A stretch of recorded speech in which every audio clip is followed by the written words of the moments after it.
Little hen on the wall, there you peck for wheat grain small. Pick, peck, peck, pick, peck, pay.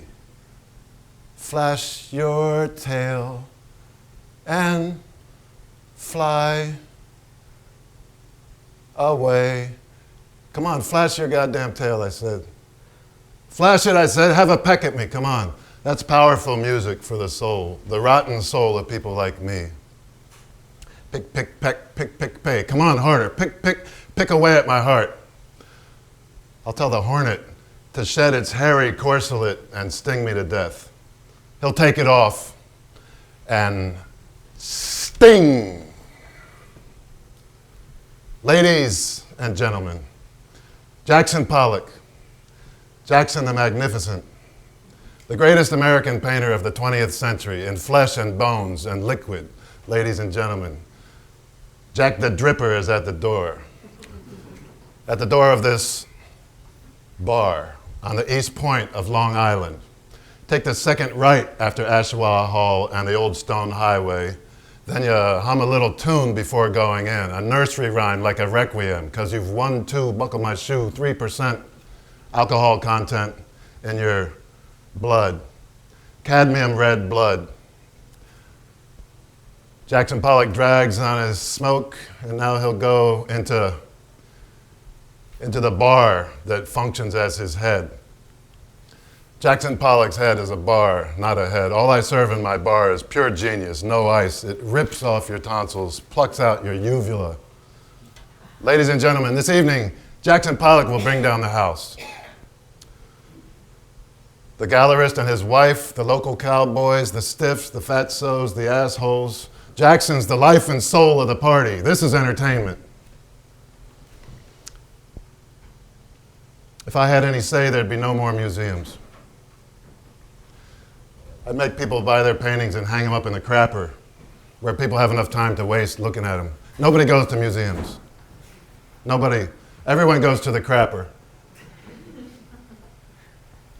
I'd like to sell my paintings in beer joints, whorehouses, Rotary clubs, chambers of fucking commerce, ladies clubs, yeah. Peggy Guggenheim is a whore with Yorkies. I want to be buried with her 14 dumbass Yorkshire Terriers. Christ, I'm thirsty. Thirsty. Enough drivel. Excuse me now, hell's this way, follow me. Genius is a childhood illness, hard to cure. Jackson's a genius. My man's a genius. It's not just me saying so. Any baboon with half an ounce of taste and an eye can see it's everywhere, here, there, everywhere. Everyone agrees, even those who don't. He's a genius. That's what genius is.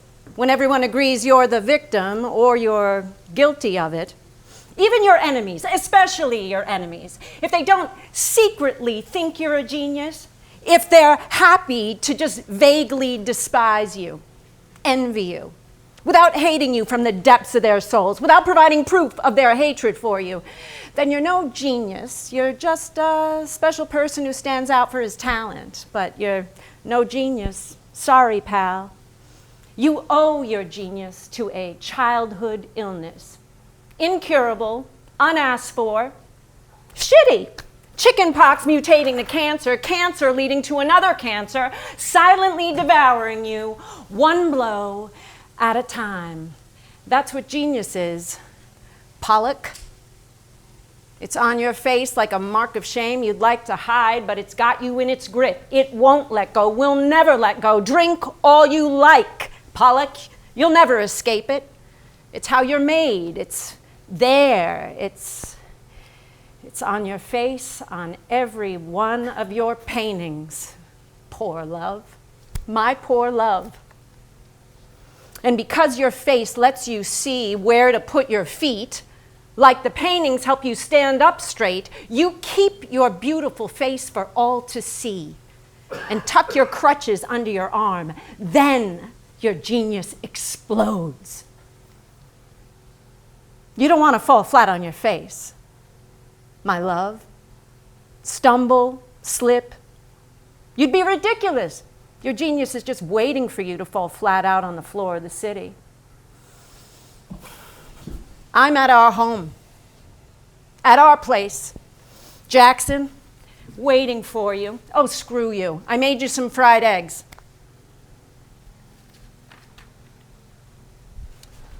Lee's waiting for me in the bar. Lee Krasner is making fried eggs with thin slices of bacon. She knows what I like, so she makes things she knows.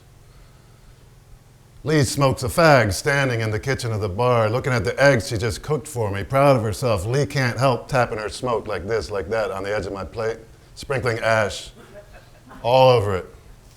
She's proud. That's Lee. Go on, Lee. Do it on purpose, the slut. Fucking Jezebel. Who sent her? Who sent Lee to kill me?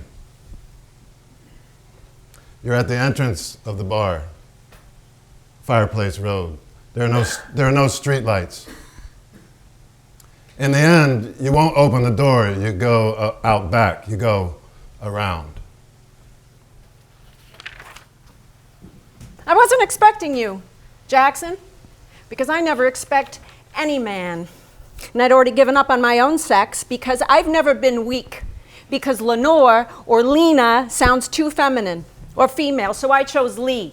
Because you can't understand the head hung low of the traditional little Jewish women waiting to be caught out, who have to be nice and quiet little shop assistants or modest little housewives. I turned my back on Judaism, shut out the prayers, the blah, blah, because the Talmud has no respect for the visual tradition, Jackson. None at all. Nothing but words strung like pearls on a thread. Almost no images at all. Maybe a chandelier here, a cult object there. In other words, zilch. Because to be an artist is to live beyond the boundaries of respect. You see, Jackson, that's what the voice from on high told me. I turned my back on my parents because they paralyzed my hands with all their poor old Jewish parental hope.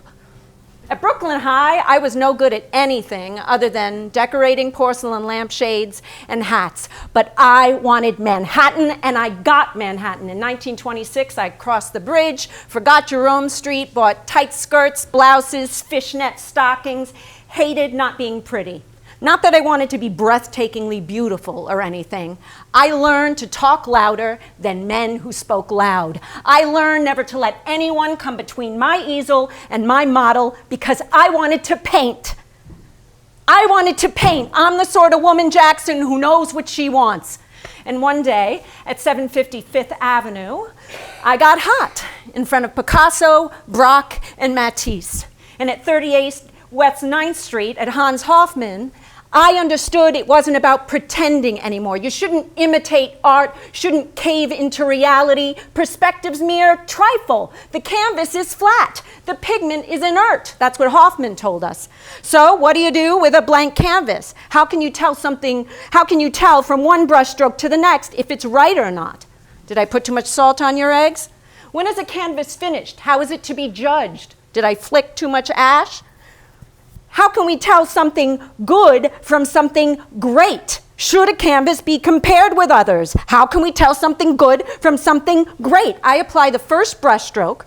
I look at the canvas, see the tension between my dab of paint and the canvas, between the color from the brushstroke and the canvas, between the space the color covers and the surrounding space. Look at me painting, Jackson. Look at me loving you and not giving a shit. Not giving a fuck, loving you. Another dab of paint changes all that tension, creates new tension. If I add a line, things get more complicated exponentially. Inner and outer tensions between direction and stability. You love my painting. Do you love me? I know, you love me.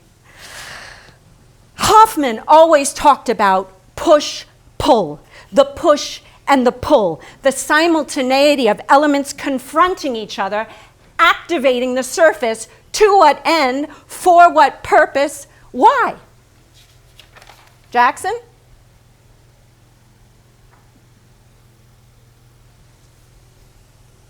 The balance. what you and I'll never find in love. Pollock, your eggs are ready.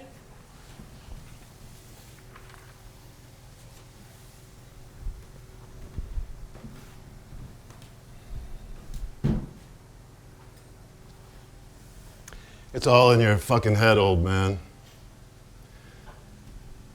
You could arrange it so Lee cuts you some slack.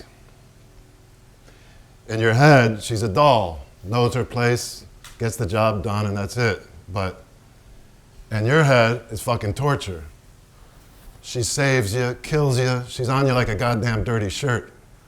Except at night, some very good nights when you clear out, and while she chases after you, you're far away somewhere in Skid Row in the bars of Provincetown, climbing the skulls of the gargoyles on the cathedral with the fucking crazies, the queers. You're on a binge.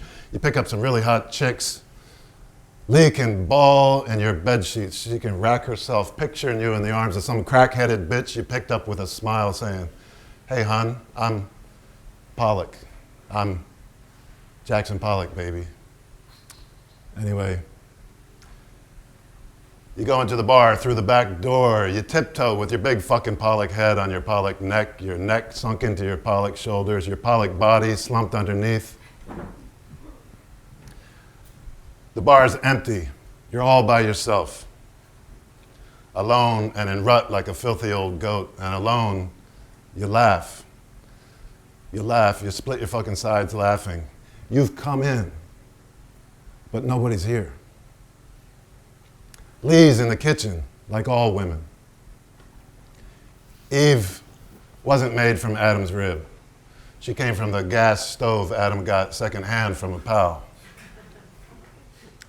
Lee! Lee! Where the hell are you? Black wooden bar top, big mirror behind the bar. Empty bottles. Full bottles. All these are friends. Vodka, whiskey, tequila, sherry, brandy, rum, cognac, absinthe, crystal glasses and plain glass, all shining.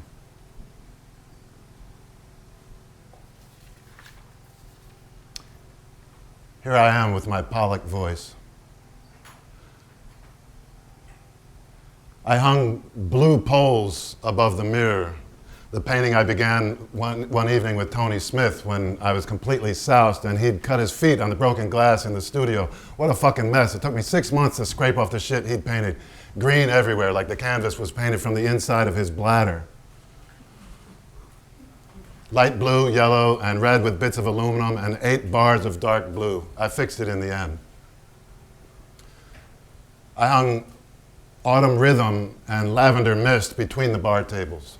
I wanted a balcony to be closer to God, to tell him, you know, nature's really not your thing. You don't know shit about it.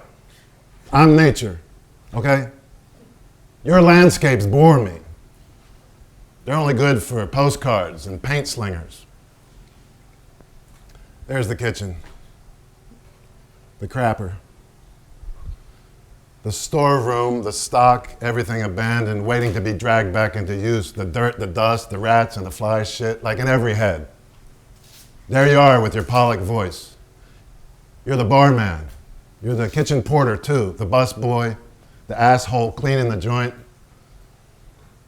the traveling salesman. But you're the only client. There's nothing to talk about. Except maybe from time to time, a bull. A passing bull that needs to slack his thirst before goring some goddamn horses and a torero to the cries of the crowd. A bull comes into the bar, nostrils flaring, dry-eyed, mean motherfucker, blacker than black. The bull eyeballs you. On his left horn, you see death. On the other, love. Under his hoof, holding up 1,500 pounds of muscle, you recognize Picasso, caught in a vice between the ground and the beast. His temple's about to explode under the weight, his face deformed under the pressure. He won't last much longer. You've had this dream before. You recording? I hope you don't mind, Mr. Pollock. I don't mind. Who are you, Jackson Pollock? They say I'm the greatest goddamn American painter of the 20th century. Besides, what does anyone remember about the earlier centuries?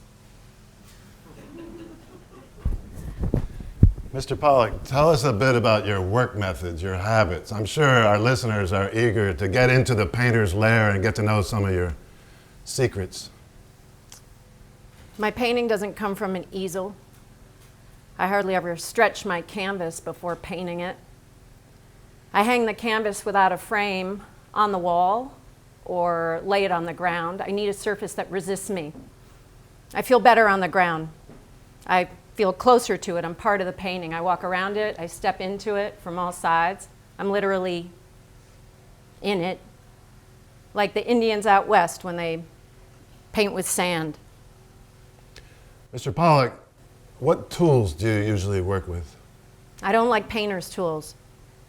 I don't want a palette or a brush. I prefer sticks, spatulas, rollers, sometimes my nails and knives. I make the paint run or bulk it up with sand, pounded glass, other things, foreign bodies. Mr. Pollock, are you in control when you paint? Are you the master of the painting?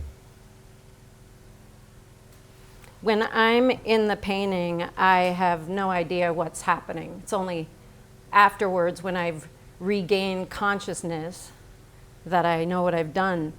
Rework the image, destroy it. That never scares me because a painting has a life of its own, a separate life. I try to let that come to the fore. If I lose contact with a painting, then I get it wrong. Otherwise, it's pure harmony. I give and take. It's so easy to give and take. And the painting takes shape as it must.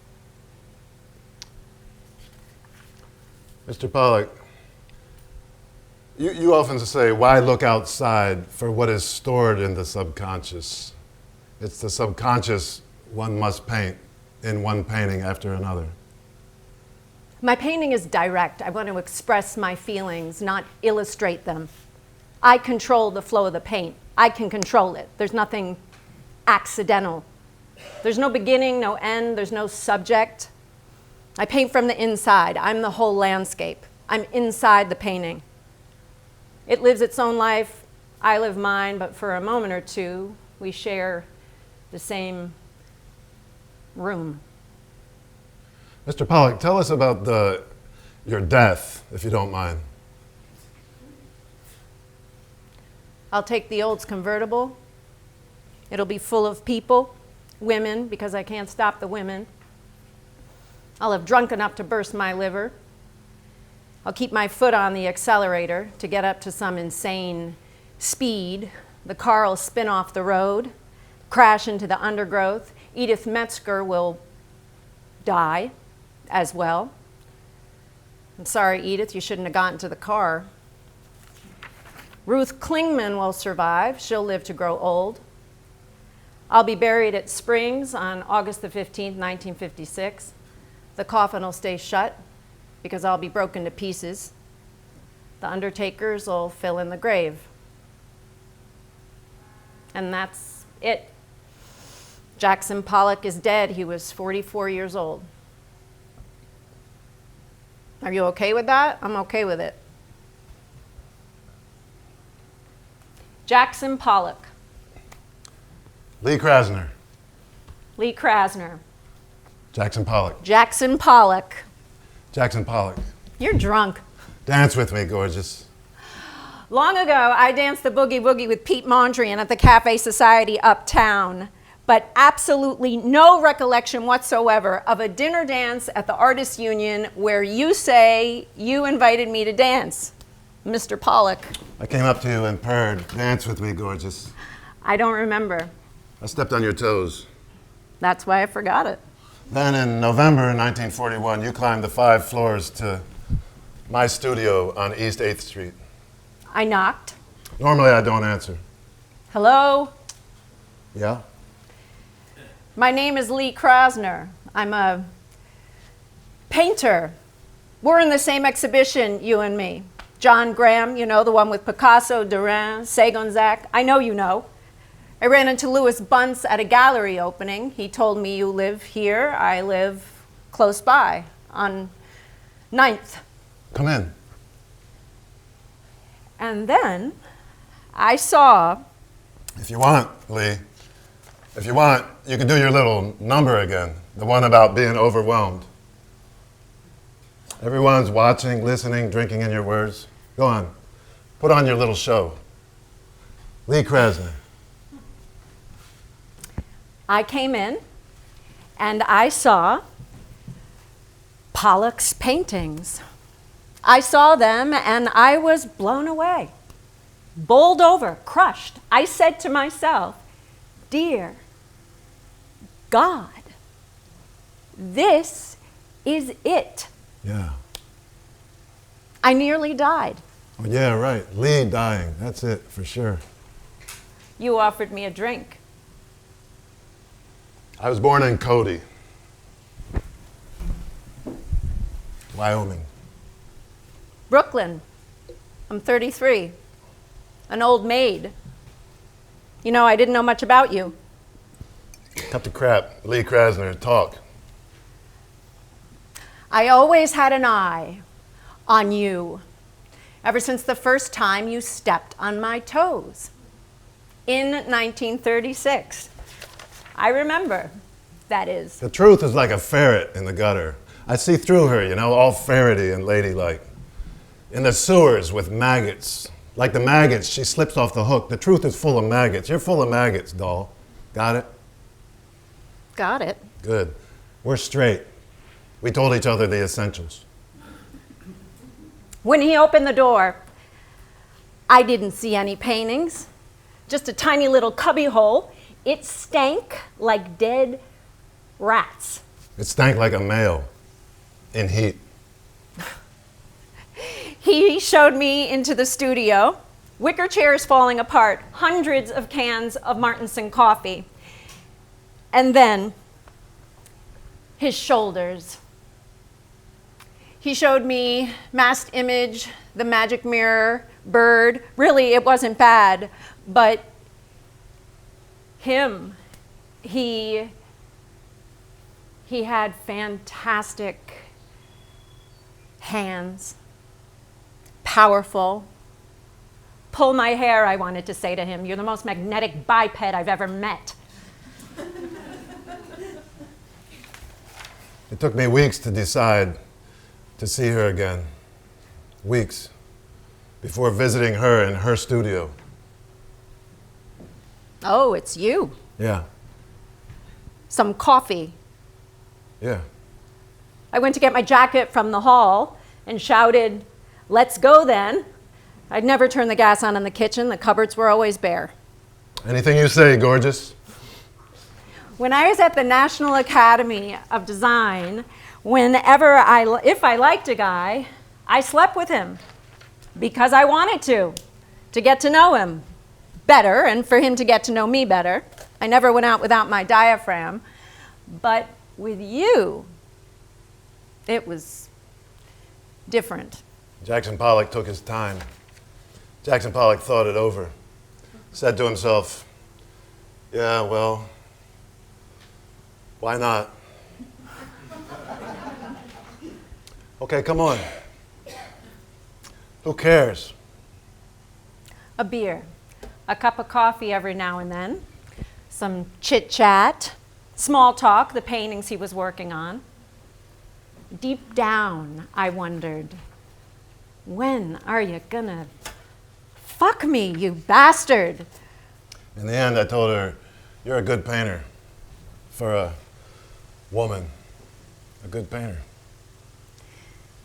The evening of the Macmillan exhibition, I hold his hand. He looks away, but everyone thinks they're together.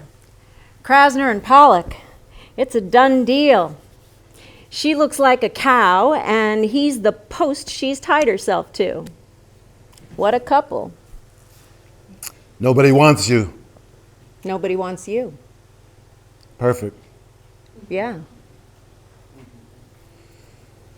You have great tits. You fuck me hard. What do you mean by that? Your mother's a great cook. Family is the enemy of art. I moved in to 46 East 8th Street among the cans of Martinson coffee. Suddenly, even life was off limits, out of bounds. Everything except you, Jackson. I watched you seep into me like life outside.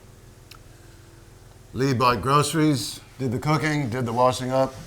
For all the birthdays and dumbass parties, she bought the presents.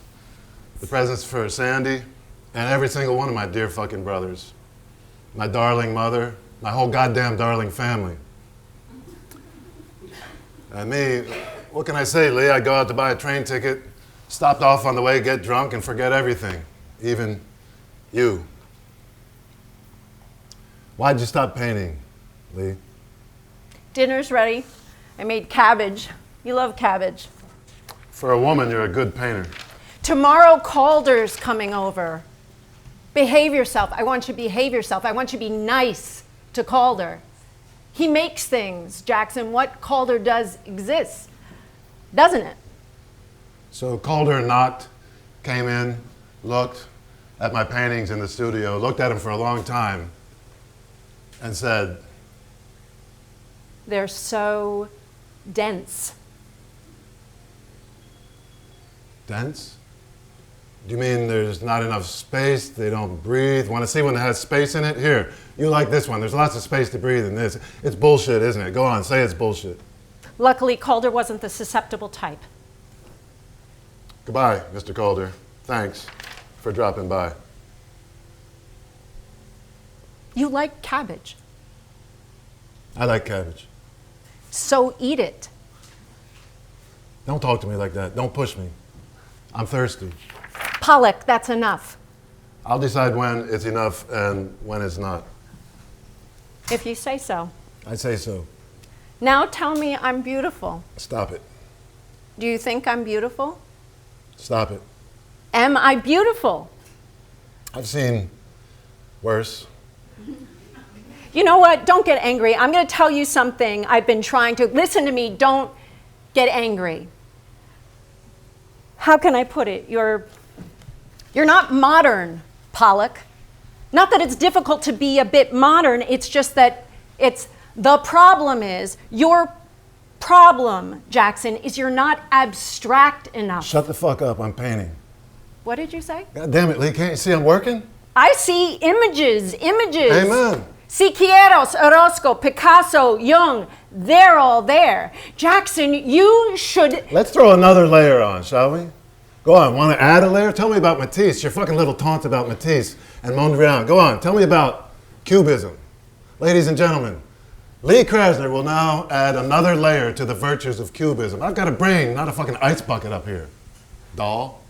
You don't like cabbage. I knew you didn't like cabbage. If we're going to talk about painting, let's talk about painting, not fucking vegetables. I'm not painting a vegetable patch. But if you carry on, I'll paint my own shit.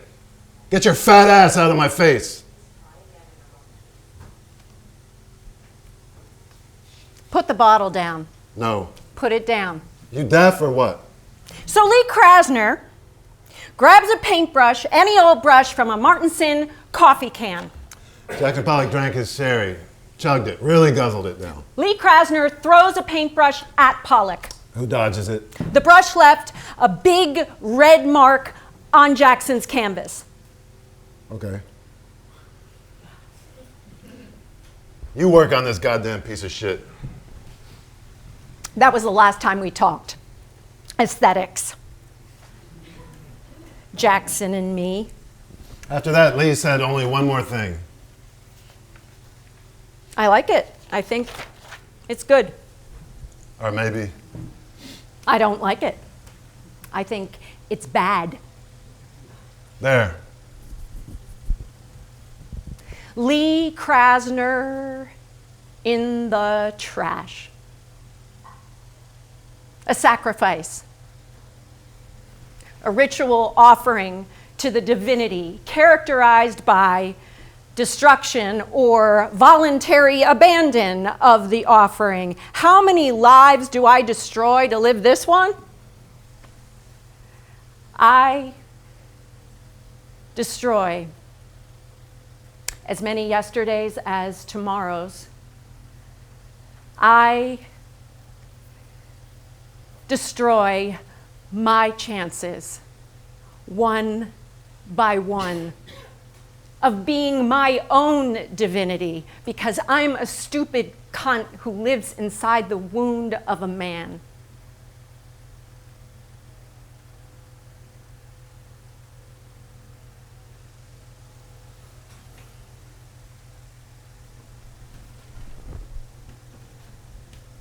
Painting and killing myself.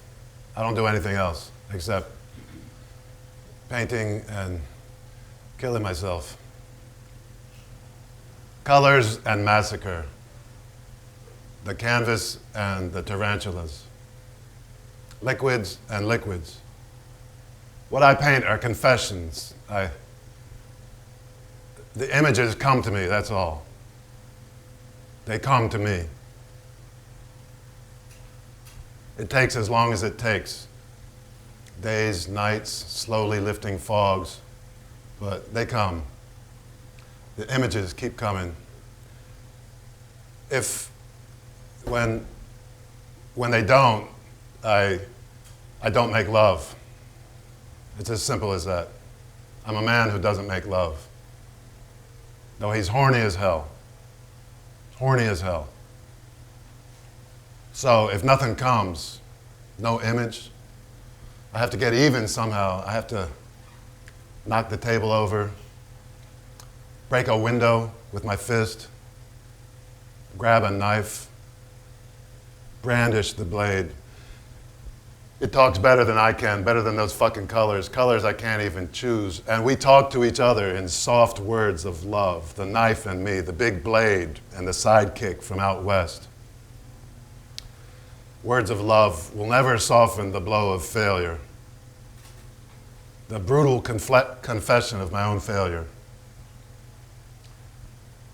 And even when the painting is there, when I've said what I had to say, yeah, it's always the same thing. I paint my surrender to the object of my desire. I paint my rebellious, sterile anger. I paint in the cracks between my dream, the bit of reality I thought for a moment I'd grasped, and his lame translation. I paint the gap between the real and me as it widens, as it escapes me, though I strangle it. Strangle, strangle, strangle. I paint my inability to love what I paint. And in any case, I'm better off in the bar.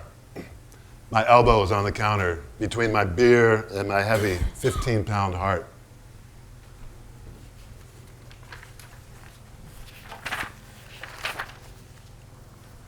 You recording? Am I close enough to the microphone? Meanwhile, Jackson Pollock goes to take a piss in the crapper of the bar on Fireplace Road. Can you hear me? Pollock's drunk as a Pollock. He's going to screw Carmela, a nice little... Of course, I knew all about his infidelities. Really, very nice. But I'd rather talk about painting, if you don't mind. Carmela, don't touch me. I'll touch you. You don't touch me.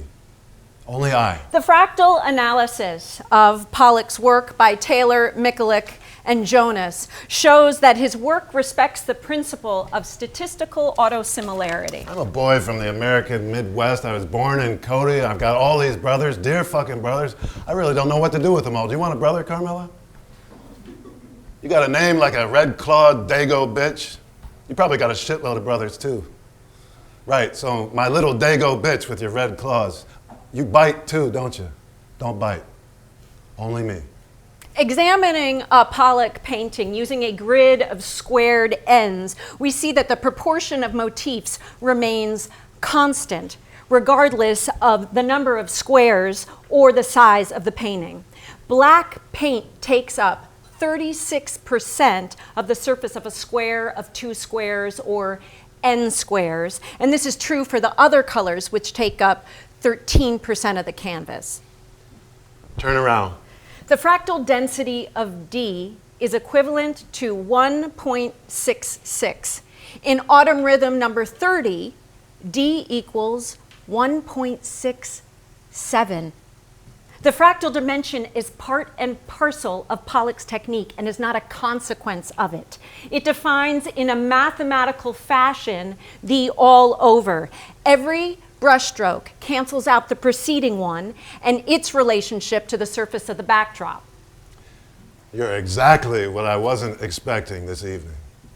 In Namath's film, we see Jackson destroy a painting he considers too dense, 1.9. He's right. Nothing is accidental. Pollock controls the drip of the paint. I'm in control. I'm in control. Everything's under control, baby. Because he doesn't paint with his hands. He paints with his mind. In those confused rages, in those duels with death, his mind, his brutality, never loses its exactness. Genius reduces chance to a simple calculation, an equation in a notebook. Genius proposes a cartography of chance. Genius makes of chance a very simple calculation. Hallelujah. Fractal analysis allows us to authenticate Pollock's painting, as the technique cannot be imitated. Even Pollock does not do it intentionally. It's part of him, just as he himself is part of the painting. Pollock goes to see Dr. Heller, who prescribes phenobarbital and dilantin, and tells him to take it easy. Stay off the booze. Hey, I'm on the wagon, Lee. I'm proud of you. I'm cool, you see, Lee? As cool as a guy can be. Did you put the water pitcher on the table? Yep. Pollock buries a bottle of sherry in the garden, somewhere, anywhere, a bottle of sherry. He has a drop or two now and then. I didn't think it'd be so easy to stop, you know? It's because you're strong as an Indian. You've got willpower. They're talking about me, Lee. Everyone's talking about me. Have I got the nerve? Yeah, you've got nerve, lots of nerve. Am I handsome? You know you are, you bastard. I got charm. That you do. Then everything's okay. You didn't ask if I liked you. Nope. Prick. Cunt. Faggot. Fucking cow. Emily Ganauer wrote in the World Telegram that your paintings on exhibit at Betty Parsons' gallery are like a tangle of hair she'd desperately like to undo.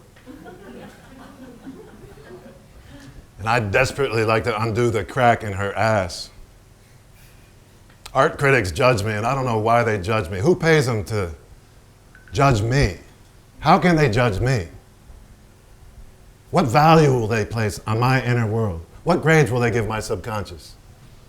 When do art critics talk about my paintings without talking about me? When do they talk about me when they claim to be talking about the painting? You're right. They're all fucking fakes. Look, I said you're right. So don't thank anyone. Anyone. I feel like watching a Western now. Do you want to watch a Western or maybe a science fiction movie full of monsters and things, speaking a language only they understand? Do you remember Jackson? What life was like at Springs? I found it hard to move away. The change of light more than anything else.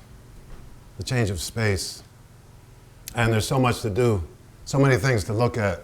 I used to love walking all day long, especially near the saltwater marshes in Accabonac Harbor.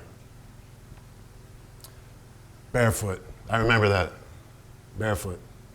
on the salt-saturated sand and the pale green anserine flowers.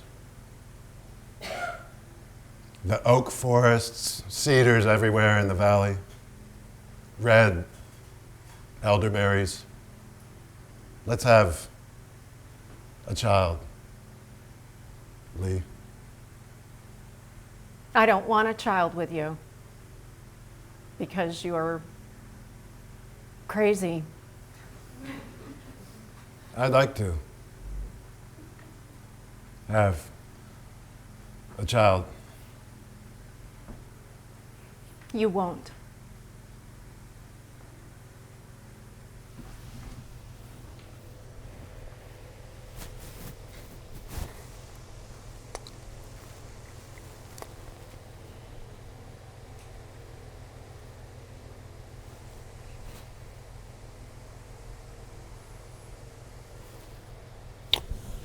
Then I became a star. I posed for a close-up in front of Summertime. Nice. Cigarette in my mouth, hands across, fucking proud. Like, come closer and I'll kick your goddamn ass kind of thing. Life magazine asked the following question. Is Jackson Pollock the greatest living painter in America? Under the lights, I like to look nervous, ill at ease, a little vulgar. I find that closer to the mark. Learn to press the flesh, Pollock. I look really great in these shots. The article is really hats off. I better send a copy to my mother. Sandy has to see what a star I am. And Chaz and Mart, all of them. Who wouldn't pay a few $100 for a painting by the artist featured in Life magazine? I became a celebrity. People said I had a special kind of aura, an unusual presence. I became a poetic thing, a monk, a guru. People thought I was the Messiah. They said he's gentle and relaxed, radiant. Now and then, for our guest, Jackson put on a class act right out of Roman mythology. Or else he served up 3 lines of Finnegan's Wake, he learned by heart, a smattering of T.S. Eliot, and everything's cool. Success is definitely a misunderstanding. At the same time, I was making red currant jelly, keeping an eye on things. Cut me some slack, would you? What do you know about a woman in love? Fuck you. I love you. Bullshit. Crazy about you. Red currant jelly. What a crazy fucking idea.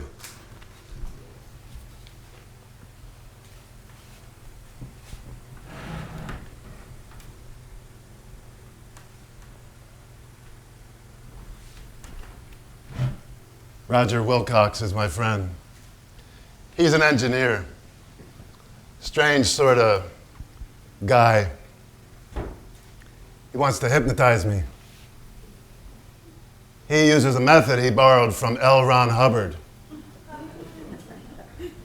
of Dianetics fame. Roger asks me to solve a problem mentally, then count backwards from 100 to 1. He asks me to go to sleep, and I go to sleep, but I can still hear him. And I speak to him very softly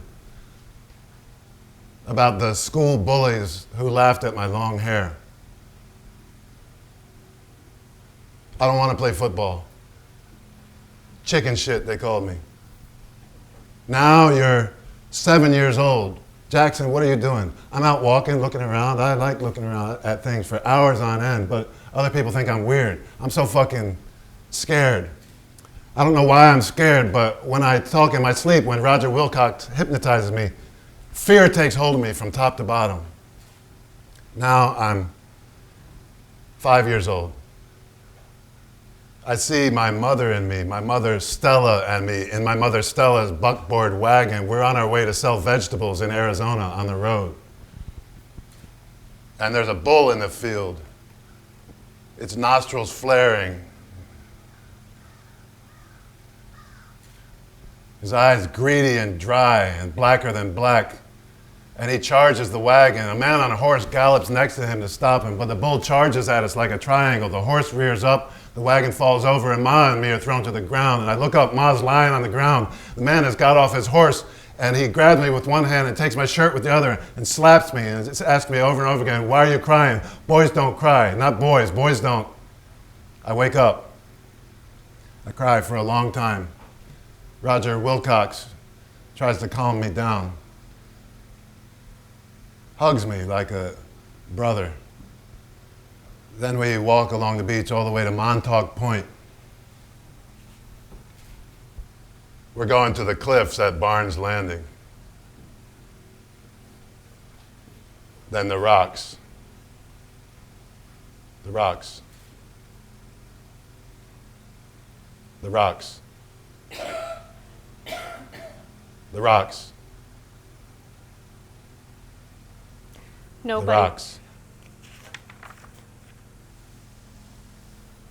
The rocks. Nobody has my eyes or my heart. Nobody has even half my backbone. Nobody eases me towards myself with tenderness. Nobody stands in front of my easel to paint the paintings forgotten in the depths of myself. Nobody's faithful to me, but no one has my intelligence, my perception, my resolution. Just saying. What are you up to, Lee? You're talking to yourself on your knees in my favorite bar, talking to yourself. No. I heard you. The baseboards. Jackson, I'm talking to the baseboards and the boards, the floorboards. That's a lot of people. Bitch. He slaps her. Fucking cunt. He slaps her. You're just an unfuckable cow. Lee Krasner's lip bleeds. That's it. Jackson, finish off the bottle. Jackson races into the kitchen, grabs a butcher knife 6 inches long, threatens Lee, says to her over and over again, I'm gonna kill you. I'm going to kill you. But he doesn't kill her.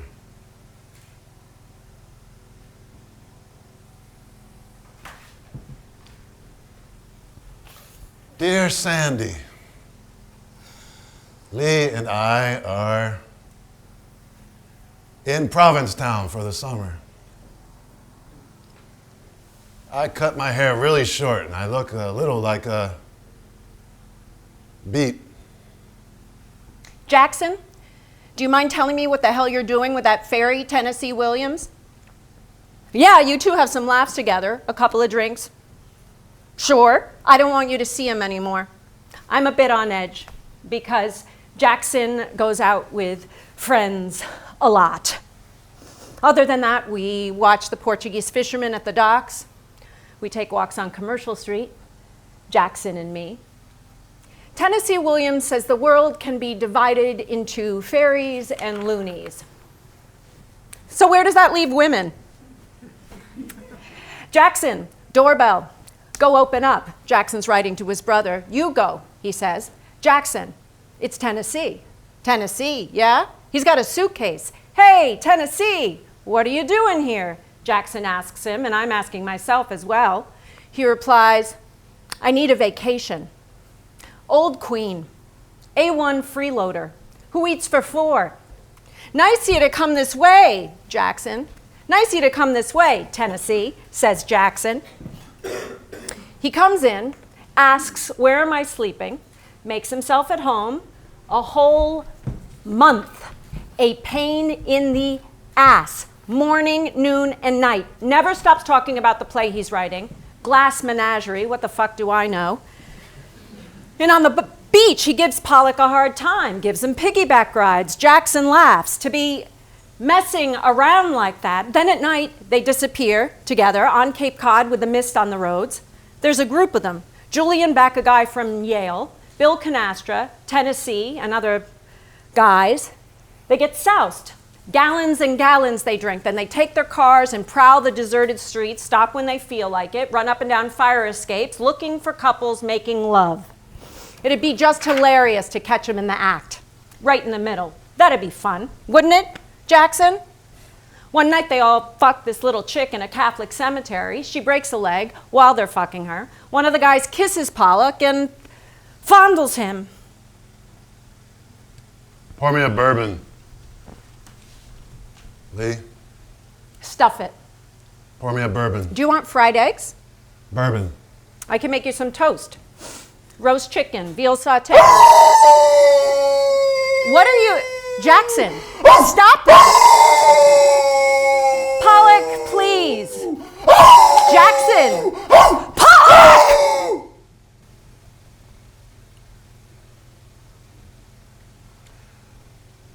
I know that in your heart, you're waiting for me to die slowly. I want you dead. You don't want me to get better. You want to be able to control me even more. Like you're on a hill, and me, I'm in the valley down below with the dandelions and the train tracks. New York, November 28, 1950. Exhibition at Betty Parsons. Everyone turns up to see the famous painter, but nobody buys. Pollock, you're drinking more than ever again. You're a schmuck, and your exhibition was flop. Gorky and de Kooning are being pushed. Everyone's talking about them more than about you. Poor Jackson Pollock. In January 51, at the opening of the exhibition Abstract American Painting and Sculpture, Museum of Modern Art, New York, Jackson drinks too much champagne, falls off his chair, flat on his face a couple of times. Yeah, good. Spin, baby. Love, yeah, art and all that. Then whatever. Because how many bucks for one of my nail cuttings? Tell me, douchebag, you married? Got a ring on your finger? I myself have fucked beavers. Modern art is nothing more than the expression of the contemporary intentions of the age we live in. Amen. You have to look at my paintings passively. It's music, bitch. I guess that's pretty much what I want to say. We don't see anyone anymore. Why don't we see anyone anymore, Lee? Because no one wants to see us, Jackson. I saw your paintings at the studio. You looked at them. There's a vigor about them, a majesty, something new. They're so colorful. I've seen nothing better. Thank you. You should exhibit. Call Betty, tell her I'm ready. Because I'm ready. Nobody can say otherwise, nobody. I'm ready. I've been ready since the beginning of time. Me, you know, I'm in a period very black and white. I know. But I own a fucking Cadillac.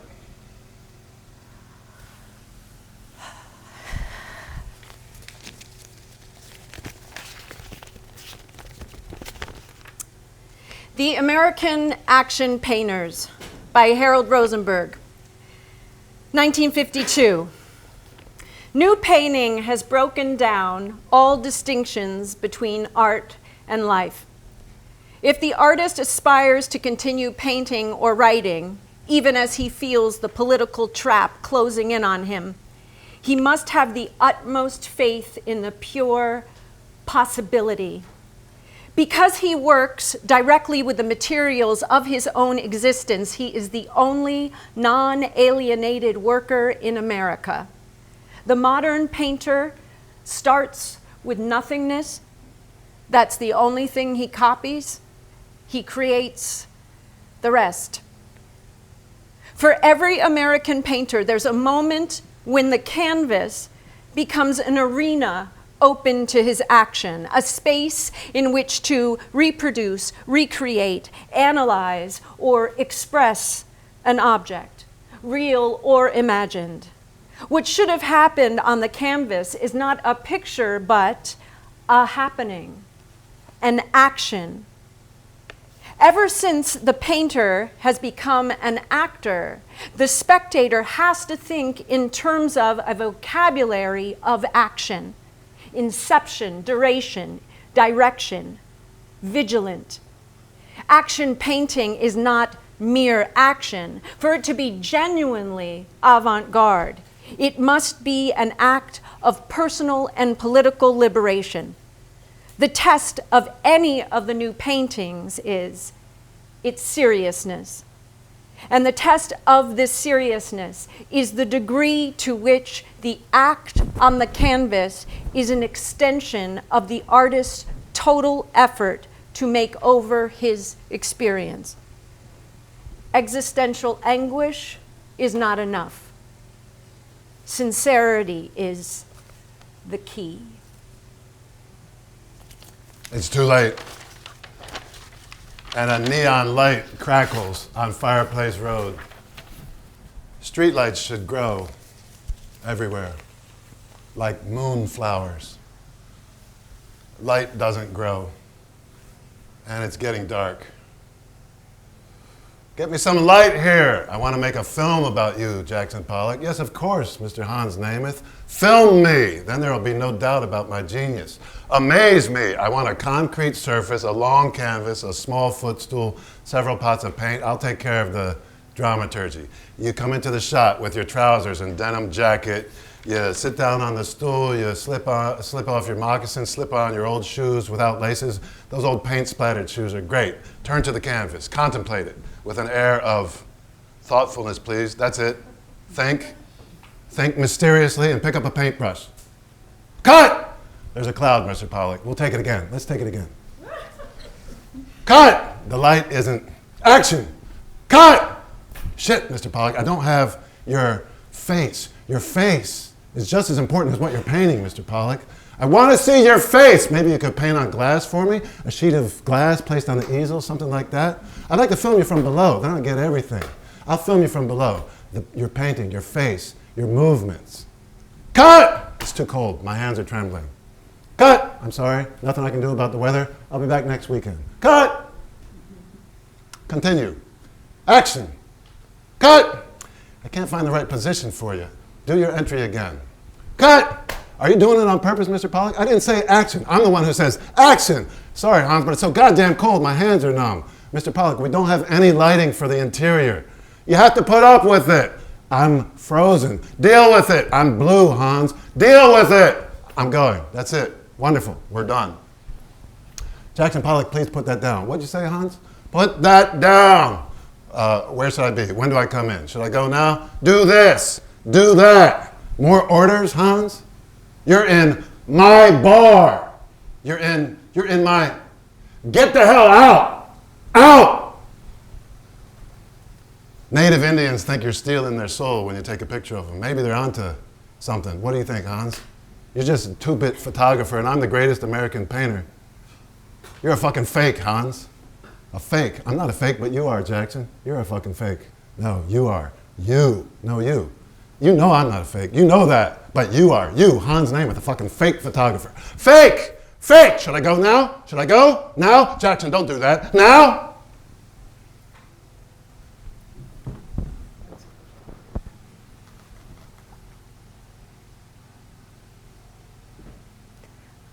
I'm scared of storms.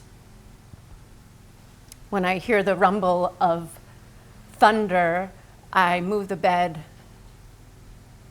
hide behind the headboard. Sometimes I slide underneath it. I let the lightning pass overhead. Mr. Le Corbusier came to the house. He was impressed with my work. I know I heard him say so to Constantine. Pollock is a hunter who shoots without taking aim, but his wife has talent. Women always have too much talent. A distinguished gentleman, that Le Corbusier. He liked my large-scale vertical paintings. Some are 2 meters high.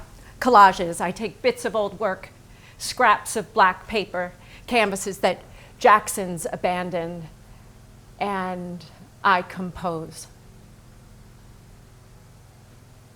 I had this dream Jackson and I were on top of the world. The earth was a sphere with a mast stuck right through the middle. I was holding onto the mast with my right hand and onto Jackson with my left. Suddenly, I let go of the mast, but held on to Jackson. And together, we floated far away into space. I'm afraid of storms. A storm always means disaster. I'm not eating anymore. Jackson's really mean. I think I don't love him anymore.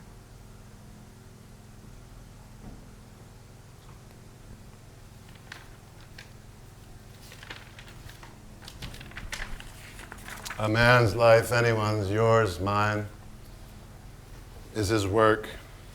His work is his life. In the December 19th, 1955 issue of Time magazine, we read, "The bush-bearded heavyweight champion of abstract expressionism shuffled into the ring in Manhattan's Sidney Janis Gallery and flexed his muscles for the crowd, imitating imitations of Picasso. The drippings of Jack the Dripper were his one big contribution to the splash and splatter school of post-war art." Fortune magazine announced that works of art have become investments for the future. High-quality old masters, impressionists of any type. But be sure to pick up a living artist at bargain prices today. Tomorrow he'll be dead and you'll make a fortune. A little de Kooning for $1,500, a Rothko for $3,000, a Pollock around about that mark. David Rockefeller has just bought Cézanne's Boy in a Red Vest for $500,000. That sale sparked everything off. I'm the star of the Cedar Bar. Ladies and gentlemen, every evening Jackson Pollock will regale you, smashing glasses, cutting his fingers, painting on the counter with his blood while his fans look on. Disciples, discerning experts, followers, his disciples, the Paul Jenkins, Irving Sandlers, Sid Solomons, Franz, 50 pounds of beer on my belly, skin red, chronic pruritus, pustules, hepatitis, cirrhosis. Do you fuck? Piece of shit jukebox. I want some Fats Waller! Open my mouth, pull out my teeth, they're hurting me. Rip my hands off, I'll give them to you, they're no good anymore. That asshole James Dean fucked up big time, spun off the road into a tree. You think I can't go one better than Jimmy Boy? You think you're unbeatable? I'll kill someone! Take my heart, open the Grand Canyon. Where are the mountains of Arizona? Which way is west? I want to go home, let me through. I want to go home. I want to learn to weld, to discover oil. I want to learn to sleep it off in a rocking chair. I don't give a fuck about the north, the south, the east. Fuck the cardinal points, except mine that fucks them all up. Where's my father, Roy? Where's Stella, my mother? Where are the mountains? Which way is west? I need to piss from really high up to get an idea of who I am again. I'd have liked, can you even begin to imagine how much I'd have liked to send you some flowers, Jackson? I wanted to, you know, I wanted to send you some flowers. I think I sent you some flowers. Do you know if I sent you flowers? Maybe you can tell me if you got them.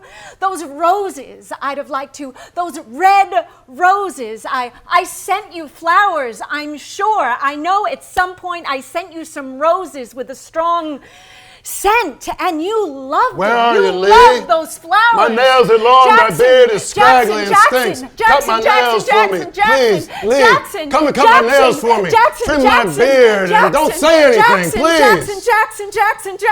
Pollock kicks, Pollock burps, jumps up, runs faster and faster. Faster and faster. Jackson, Lee Krasner starts screaming Faster and faster. like Faster a and faster. child Faster and faster. screaming Faster like a and faster. child and a woman Faster and and a faster. man, Faster a and faster. man Faster and and faster. Faster and another faster. one, as if everyone had Faster and faster. screamed, Faster and as if faster. she'd Faster and known faster. how to Faster and scrape faster. up Faster and faster. everyone's Faster and faster. screams Faster and off faster. the ground. Faster and faster. Faster and faster. Faster.